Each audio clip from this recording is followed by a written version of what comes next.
हाँ जी, अस्सलाम वालेकुम। क्या हाल चाल है जी? उम्मीद है सब खैरियत से होंगे। बड़े अरसे बाद आप लोगों के पास हाजिर हो रहा हूँ। तो सिचुएशंस ऐसी बनी हुई थी जिस वजह से आ नहीं पा रहा था। तो हर बार की तरह ना इस बार भी प्रॉमिस ही कर सकता हूँ कि मैं इंशाल्लाह कोशिश करूँगा कि अभी रेगुलर रिएक्शन दे सकूँ। और बड़ी पॉजिटिव वाइब आ रही है कि उम्मीद है कि इंशाल्लाह अभी ऐसा ही होगा। वो एक और वीडियो लेके आप लोगों के पास हाजिर हुए हैं। बस कुछ इश्यूज बने थे जिस वजह से नहीं वीडियोस बना पा रहा था। बिजी कह लो या कुछ भी कह सकते हो आप इस चीज़ को। लेकिन चलते हैं, पहले वीडियो देखते हैं, फिर उसके बाद बात करते हैं, कुछ अपनी कुछ आपकी। कमेंट्स अच्छे अच्छे किया करो यार, कोई मुझसे भी बात किया करो। मुझसे आप लोग बात करते ही नहीं हो, बस वीडियो देखते हो और चले जाते हो। चले पहले वीडियो देखते हैं। वीडियो का जो टाइटल है जी, वो है Pakistani fighter jet destroyed, huge attack on military base. अबे ये क्या है? चले देखते हैं तो फिर ही पता चलेगा। तो वीडियो स्टार्ट करते हैं।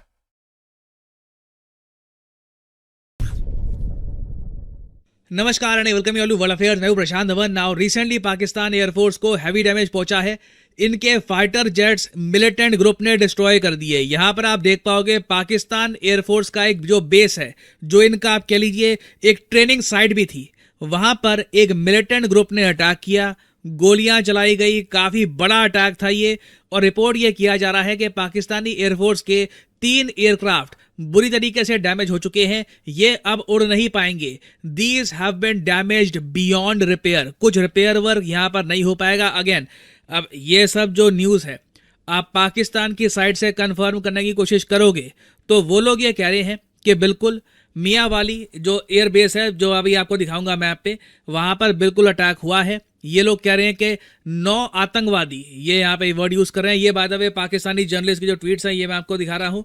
9 आतंकवादी जो है, इनके हिसाब से इन्होंने अटैक किया था इनके एयरबेस पर। और स्टार्टिंग में इन लोगों की कहानी ये थी कि 3 प्लेन्स को माइनर बुलेट होल्स लगे हैं, मतलब कि गोलियां चलाई, जो मिलिटेंट्स इन्होंने गोलियां चलाई, और जो 3 एयरक्राफ्ट थे उन पर गोलियां लगी हैं और वहां पर छेद हो गए हैं। बाद में इन्होंने ये कहा कि हाँ जी, एयरक्राफ्ट डैमेज भी हुए हैं, मगर जो एयरक्राफ्ट डैमेज हुए हैं ना, वो फंक्शनल नहीं थे। मतलब ये मैं पहली बार सुन रहा हूं कि 3 ऐसे ही एयरक्राफ्ट रखे हैं जो काम ही नहीं करते थे। और कोइंसिडेंस देखिए कि जो लोग यहां पर आए, गोलियां भी उन्होंने उन्हीं एयरक्राफ्ट पे चलाई। ऑब्वियसली पाकिस्तान एयरफोर्स को छुपाने की कोशिश कर रही है। ये डैमेज कंट्रोल मोड आप कह सकते हैं। इनके एयरक्राफ्ट्स पर गोलियां लगी हैं। बताया जा रहा है कि और तरीके से भी कुछ ब्लास्ट वगैरह की भी न्यूज़ सामने आ रही है कि ब्लास्ट भी हुए हैं और पाकिस्तान एयरफोर्स का हैवी डैमेज हुआ है। बट देश का मोराल बहुत ज़्यादा डाउन ना हो जाए, इसलिए थोड़ा सा ये कवर अप कर रहे हैं, ये कहकर कि जिन एयरक्राफ्ट को डैमेज हुआ है ना, वो तो हम वैसे उड़ाते भी नहीं थे। और बात अच्छा यार, मैं ना पिछले दिनों कुछ सुन रहा था इसी तरह। मैं अक्सर ना न्यूज़ तो इतनी नहीं देखता हूँ, आई डोंट नो व्हाई। लेकिन अक्सर जो जर्नलिस्ट है ना, उनके व्लॉग्स वगैरह देखता हूँ, तो उसमें और यहाँ ट्विटर पे मैं देख रहा था, लोग पे कर रहे थे जी कि मियाँ वाली के लिए सब दुआ करें, वहाँ पे टेररिस्ट अटैक हुआ है। लेकिन मुझे इतनी कह लो कि नॉलेज नहीं थी कि एग्जैक्टली हुआ क्या है। तो भी ये वीडियो से देख के कुछ आइडिया हो रहा है कि एग्जैक्टली हो क्या रहा है। वीडियो तो इंडियन यूट्यूबर्स ने बनाई है, तो मैं इसको 100% ये नहीं कहूँगा कि जो ये भाई साहब कह रहे हैं कि ये सारा कुछ ठीक ही होगा। कि हो सकता है कि कुछ जिस तरह के पार्क्स के अंदर तो रखे होते हैं, अभी आई डोंट नो कि वो बेस के अंदर इस तरह की कोई चीज़ हो या ना हो। I am not sure about that. लेकिन अक्सर होता है कि कुछ जो है ना, वो जो डैमेज होते हैं, बहुत ओल्ड होते हैं, उनका इंजन काम नहीं करता, वो एक बस डेकोरेशन पीस के तौर पर रखे होते हैं। तो क्लेम तो यही किया जा रहा है पाकिस्तान की ऑफिशियल्स की तरफ से कि वो बस फंक्शनल नहीं थे, मतलब वो यूज़फुल नहीं थे, हम उन्हें यूज़ नहीं करते थे, वो बस बेकार खड़े हुए थे। हाँ, इसमें ये भी हो सकता है कि कहीं ना कहीं जो है कुछ जेन्युइन भी हो सकता है रीज़न। खैर, उससे पहले अपना पॉइंट ऑफ व्यू देने से पहले सुनते हैं कि भाई साहब क्या कह रहे हैं, फिर अपना रिएक्शन देते हैं। ये जो एयरबेस है, ये बलूचिस्तान में नहीं है, ये पाकिस्तान के पंजाब प्रोविंस में। एक्चुअली पाकिस्तान मिलिट्री के लिए ये जो भी यहाँ पे हुआ है ना, ये एम्बैरेसिंग इसलिए है क्योंकि बिल्कुल जो इनका आप कह लो सबसे प्रॉस्परस, सबसे सेफ जो इनकी स्टेट है, पाकिस्तान की पंजाब स्टेट, वहां पे इस टाइप का अटैक होना इनके एयरफोर्स बेस पे, जहां पर इनकी मिलिट्री ऑलरेडी बहुत ज़्यादा हाई लेवल की सिक्योरिटी प्रोवाइड करती है, it is quite embarrassing for Pakistan. और इनके बिल्कुल फाइटर जेट भी यहाँ पर डैमेज हुए हैं। और इससे पहले आप देखोगे ना, कुछ ही समय पहले एक न्यूज़ ये भी आई थी कि पाकिस्तान के बलूचिस्तान और केपी के खैबर पख्तूनख्वा में ये देखा गया कि इनके 17 सोल्जर्स मारे गए थे, लगातार अटैक्स हुए हैं। तो पाकिस्तानी आर्मी और पाकिस्तानी मिलिट्री ओवरऑल मैं कहूँगा, इनकी एयरफोर्स, आर्मी दोनों ही, नेवी भी आप कह लीजिए, ये सब आज के समय हैवी प्रेशर के अंडर हैं। और सबसे ज़्यादा परेशानी की बात पाकिस्तान के लिए यह है कि बलूचिस्तान में बलूचिस्तान लिबरेशन आर्मी अटैक करती है। जो अभी पंजाब में अटैक हुआ है ना, इसकी रिस्पॉन्सिबिलिटी क्लेम करी है तहरीके जिहाद पाकिस्तान ने, टीजेपी ने। अब यहाँ पे आप कहोगे ये नाम तो सुना नहीं है, बिल्कुल आपने नहीं सुना होगा। एक नया ग्रुप यहाँ पे खड़ा हुआ है पाकिस्तान में। यहाँ पे आप देख पाओगे तहरीके जिहाद Pakistan, a new kid on the block. ये ऑफ कोर्स मजाक में कहा गया है, जैसे कोई नया लड़का आया सीन में। ये एक नया संगठन है और इनका देखिए मेन मकसद ये है, चाइना पाकिस्तान इकोनॉमिक कॉरिडोर, उसको न्यूट्रलाइज करना, उसको खत्म कर देना। क्योंकि इनका मानना यह है कि सीपेक के जरिए चाइना गलत तरीके से पाकिस्तान को डेट ट्रैप में फंसा रहा है और लॉन्ग टर्म में इससे पाकिस्तान को काफी लॉस भी होगा। और ऑब्वियस सी बात है, जब ऐसे आतंकवादी संगठन, मिलिटेंट संगठन खड़े होंगे लगातार, ऑलमोस्ट हर साल ही नया ग्रुप खड़ा हो जाता है, तो पाकिस्तान में इसके लॉसेस भी देखने को मिलेंगे। आप अगर Pakistan centre for research and securities की रिपोर्ट देखें तो उन्होंने अक्टूबर महीने में यह कहा था कि पाकिस्तान आर्म फोर्सेस के जो पर्सनल हैं, इन्होंने 386 जानें गंवा दी हैं because of terror attacks in the first 9 months of 2023।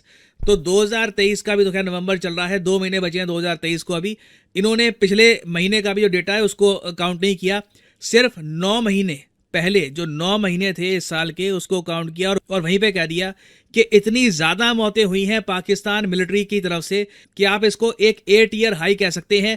पिछले 8 सालों में इतना ज्यादा डैमेज पाकिस्तानी मिलिट्री को इन संगठनों ने नहीं पहुंचाया है। उसके अलावा अगर हम देखें तो कई जो सिविलियंस हैं उनकी भी मौतें हुई हैं। फॉर एग्जांपल यहाँ पे आप देख पाओगे at least 445 people lost their lives, 440 suffered injuries from over 190 terror attacks and counter terror operations in the third quarter of 2023। और पूरी दुनिया ये बात नोट कर रही है कि जो टेरर कैजुअलिटीज हैं पाकिस्तान में ये डबल हो चुकी हैं। यहाँ पर आप देख पाओगे Pakistan witnessed a 83% rise in terror attacks in August. ये अगेन ये जो रिपोर्ट्स हैं, इन्होंने जो लेटेस्ट अटैक्स हुए हैं पिछले 1-2 महीने में उनको काउंट नहीं किया। इनको भी आप अगर काउंट करके देखोगे तो ऑलमोस्ट आप कह लीजिए पाकिस्तान वापस 2010 के फेज में जा रहा है। हाँ, मैं वही कहूंगा 2008-2010 के आसपास, जब लगातार पाकिस्तान में एक के बाद एक आतंकवादी हमले हुए थे, उस फेज में धीरे धीरे पाकिस्तान वापस लौट रहा है। और आप अगर इंडियन पर्सपेक्टिव से ये सब देखो, देखिए हमारे लिए काफी कंसर्निंग है कि पाकिस्तान में सिचुएशन खराब हो रही है, क्योंकि कई इंडियंस हैं ये पाकिस्तान जाते हैं। फॉर एग्जांपल करतारपुर कॉरिडोर के बारे में आपको पता होगा, उसके जरिए कई इंडियंस हैं ये जाते हैं पाकिस्तान में फॉर रिलीजियस पिलग्रिम्स। उसके अलावा कुछ और कॉरिडोर बनाने की भी हम बात कर रहे हैं। तो हमारे लिए बिल्कुल ये कंसर्निंग बात है कि पाकिस्तान में सिचुएशन इतनी खराब है। कल को हमें ये ध्यान रखना होगा कि जो इंडियंस जाते हैं पाकिस्तान में, कल को उन पर कोई हानि ना आ जाए। उसके अलावा आप अगर सोच कर देखो ना, तो इंडिया का इतना एक रिस्पॉन्सिबल रोल है पूरे रीजन में। हाल ही में एशिया कप हुआ। एशिया कप ओरिजिनली प्लान था कि पाकिस्तान में होस्ट किया जाएगा। इंडिया अड़ा रहा कि नहीं, हम पाकिस्तान में नहीं जाएंगे, ये एशिया कप पाकिस्तान में नहीं होगा। और उसका एक बहुत ही बेसिक रीजन था सिक्योरिटी रिलेटेड इश्यूज। पाकिस्तान में सिक्योरिटी सिचुएशन लगातार खराब होती जा रही है और मैं तो कहूँगा इंडिया ने हो सकता है कई क्रिकेटर्स की जान बचा ली हो पाकिस्तान से बहुत सारे मैच पुल आउट करके। कई मैच श्रीलंका ने होस्ट किया एशिया कप के, उससे आप कह लीजिए पाकिस्तान में जो टेरर थ्रेट था वो भी थोड़ा सा कम हो गया। नहीं तो पाकिस्तान में अगर बहुत सारे मैचेस होते तो डेफिनेटली इनकी जो सिक्योरिटी एस्टैब्लिशमेंट है वो झेल नहीं पाती और पॉसिबिलिटी ऑब्वियसली थी कि ऐसे अटैक्स क्रिकेट स्टेडियम्स पे ही हो जाते। तो अब देखो इंडिया के सामने एक और बड़ी रिस्पॉन्सिबिलिटी ये आती है कि champions trophy, ICC champions trophy जो पाकिस्तान को होस्ट करनी है 2025 में, इंडिया इस डिजास्टर से भी पूरी दुनिया को बचाए। क्योंकि चैंपियंस ट्रॉफी में ना सिर्फ एशियाई टीम्स, जो वर्ल्ड टीम्स हैं, Australia, south Africa, West Indies, वो सभी पार्टिसिपेट करती हैं। इंग्लैंड लग नहीं रहा कि इस बार पार्टिसिपेट कर पाएगा, क्योंकि वर्ल्ड कप में बहुत ज़रा वो लोग खराब खेले हैं, तो हो सकता है कि वो क्वालिफाई ना कर पाए चैंपियंस ट्रॉफी के लिए। तो कहीं ना कहीं देखो इंडिया को पाकिस्तान के साथ बैठ कर ये बात क्लियर करनी होगी। आप लोग क्रिकेटिंग टूर्नामेंट होस्ट करने की स्थिति में नहीं है। आपकी जिद के पीछे कई जो इनोसेंट क्रिकेटर्स हैं उनकी जान खतरे में आ सकती है। तो India needs to make this clear. बहुत टाइम पहले हमको ये बात क्लियर कर देनी चाहिए कि champions trophy, ICC champions trophy 2025 की, ये पाकिस्तान में होनी नहीं चाहिए on the basis of security situation. जी, तो फिर सुनिए आपने उसकी बातें। मैं तो थोड़ा सा मतलब आपस उसने डिस्कस कर ही लिया था जब मैं पहले आपसे बात कर रहा था। उसके बाद तो फिर वो भाई साहब क्रिकेट की तरफ दुनिया में निकल गए। तो बात ये है जी कि एशिया कप्स की अगर बात की जाए तो उस वक्त तो इतने थ्रेट्स नहीं थे, लेकिन बस इंडिया अपनी ज़िद पे अड़ा हुआ था कि नहीं जी हमने उधर जाना ही नहीं है। खैर मैं इस बहस में नहीं पड़ता कि किसने सही किया किसने गलत किया, लेकिन होना चाहिए था पाकिस्तान में, मैं ये ज़रूर कहूँगा। तो इसी तरह जो है बात करते हैं इस अटैक की, तो नो डाउट इसमें कोई शक नहीं है कि जो आर्मी के एरियाज़ होते हैं पूरे पाकिस्तान में कहीं भी, बल्कि ऑल ओवर द वर्ल्ड कहीं भी होते हैं, तो वो उस तरह सेंसिटिव माने जाते हैं। तो वहाँ पे सिक्योरिटी बहुत टाइट होती है, और उसके बावजूद इस तरह कोई अटैक हो जाना, और अटैक में लोगों को गन गन तो क्या चाकू की कॉन्सेप्ट नहीं होता कि आप उधर से गुजार सको, क्योंकि इतनी सिक्योरिटी होती है।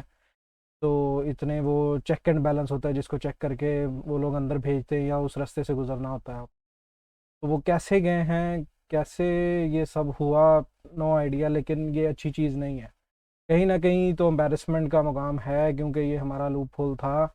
इस वजह से हमें ये चीज़ फेस करनी पड़ी कि टेररिस्ट अटैक हमने काउंटर नहीं कर पाए बिफोर द टाइम, कि वो लोगों ने आके डैमेज किया, चाहे थोड़ा किया ज़्यादा किया, लेकिन किया।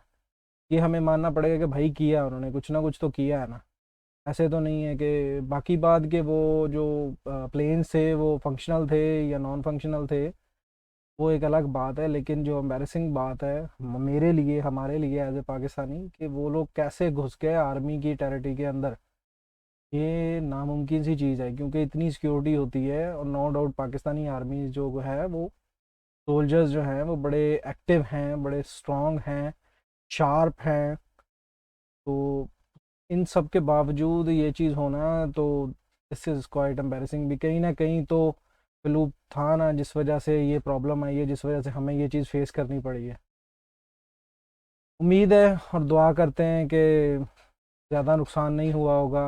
मैं इंशाल्लाह न्यूज़ चेक करूँगा, फिर आपके बाद इस पे एक अपना रिएक्शन देने की कोशिश करूँगा कि एग्जैक्ट क्या सिचुएशन चल रही है, या कहाँ तक पहुँचा, या वो जो है टेररिस्ट पकड़े गए हैं या क्या बना उनका, और ये क्यों हुआ, और एग्जैक्टली कौन सी, जिस तरह वो बताया गया जी कोई भी उठ के जी हम जिहादी हैं, ऐसे जिहाद थोड़ी होता है। किसी को मारना जिहाद नहीं है भाई, कि आप जो इनोसेंट लोग हैं उनको मार दो और आप बोलो कि मैं जिहाद कर रहा हूँ। This is not the right way for. तो हर चीज़ को जिहाद का नाम नहीं हम दे सकते। और ये तो बिल्कुल नहीं है जी कि वो हाँ आप जो डिफेंस सिस्टम है उस पर अटैक करो और बोलो कि पाकिस्तान को बचा रहे हो। ये किस तरह का पाकिस्तान को बचा रहे हो भाई? ये कौन सा पाकिस्तान बचा रहे हो कि अपनी ही जो आर्मी है, अपनी ही जो फोर्सेस है, आप उन पे अटैक कर रहे हो और बोल रहे हो कि हम पाकिस्तान को बचा रहे हो? किन से बचा रहे हो? सोल्जर हैं यार वो, हमारे लिए उन्होंने यूनिफॉर्म्स पहनी है, हमारे लिए वो खड़े हैं, बॉर्डर्स पे खड़े हैं। अपना फैमिली को टाइम देने की बजाय वो उधर ठंड में, गर्मी में, और उधर अकेले खड़े हैं वो, ताकि हम सुकून से रह सकें। तो और अगर जी कि पाकिस्तान को बचाने के लिए आप उन्हीं पे अटैक कर रहे हो, तो आप पाकिस्तानी नहीं हो, या पाकिस्तान को बचाने की कोशिश नहीं कर रहे हो। आपके कोई अपने मुतालबात हैं जो मनाने की कोशिश कर रहे हो, जो कि राइट नहीं है, उनको आप राइट वे में लाने की कोशिश कर रहे हो। तो this is not the right way. उम्मीद है आप लोगों को वीडियो से कुछ पता चला होगा। मुझे तो यार ऑनेस्टली कुछ नहीं आइडिया था, मुझे ये वीडियो देख के काफ़ी चीज़ें पता चली हैं।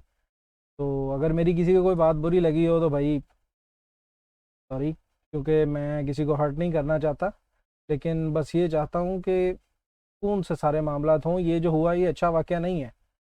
आर्मी हमारी है, एयरफोर्स हमारी है, और अगर उस पर ये अटैक होता है तो this is not a good. तो ये कोई अच्छी बात नहीं है। लेकिन ये कहीं ना कहीं हमारी एयरफोर्स का भी लूप होल है कि कहीं ना कहीं सिक्योरिटी में कुछ कमी थी, तो वो लोग हुए हैं ना। तो हमें, मेरे एज ए पाकिस्तानी, मैं तो ये सजेस्ट करूँगा कि अपनी सिक्योरिटी के अंदर जो कमी है उसको दूर करने की कोशिश की जाए, ताकि नेक्स्ट टाइम कोई जरूरत भी ना, कोई सोच भी ना सके कि वो इस तरह घुस सके। और जो ये लोग हैं इनको इतनी बुरी और इबरतनाक सज़ा दी जाए कि पूरी दुनिया देखे कि इस तरह आर्मी के एरिया के अंदर या एयरफोर्स के उस टेरिटरी के अंदर आने का अंजाम क्या होता है। उम्मीद है आप लोगों को वीडियो से कुछ ना कुछ इन्फॉर्मेशन मिली होगी, कुछ मज़ा आया होगा। तो मुझे तो यार बेसिकली काफ़ी कुछ पता चला है इस वीडियो को देख के। मिलते हैं इंशाल्लाह नेक्स्ट वीडियो में। अस्सलाम वालेकुम।